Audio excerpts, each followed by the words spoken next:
Doctor से दवाई लेकर मैं बेटी की उंगली थामे क्लिनिक से बाहर निकला। 2-4 कदम चलने के बाद बेटी ने उंगली छुड़वाई और दोनों बाजू बुलंद किए। बाबा उठा ले। मैंने उसे उठाने के लिए हाथ आगे बढ़ाए तो उसने मेरी पुश्त की तरफ इशारा किया कि हाथों में नहीं, कमर पर उठाएं।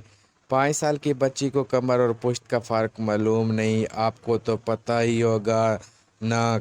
कमर पर मैंने चारों तरफ नज़र दौड़ाई। काफ़ी चहल पहल वाली जगह थी। सब लोग कहेंगे इतनी बड़ी हो गई और पापा ने कमर पर उठाया हुआ है। नहीं, बस कमर पर उठाएं। उसने लाड से ज़िद की। लोग क्या कहेंगे इस बात की उसकी जूती को भी परवाह ना थी। जैसा कह रही हूँ मेरे पापा, मेरी मर्ज़ी।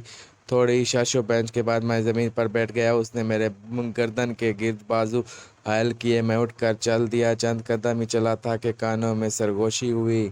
बाबा कंधे पर बैठा है ऊपर। मैंने खामोशी से उसे पुश्त पर से उतारा और कंधे पर सवाल किया, वो जो थोड़ी देर पहले मेरे अंदर हिचकिचाहट थी कि बेटी को ऐसे उठाने पर लोग क्या कहेंगे, वो चंद कदम चलने पर ही ख़त्म हो गई। मेरी बेटी मेरी मर्ज़ी कंधों पर बैठाने की वजह से मैं उसका चेहरा तो नहीं देख सकता था, मगर मुझे अंदाज़ा था कि उसके चेहरे और आंखों की चमक ऐसी हो गई जैसे दुनिया उसके कदमों में हो। बाप के कंधों पर सवार होकर ऐसा ही लगता है जैसा दुनिया कदमों में हो।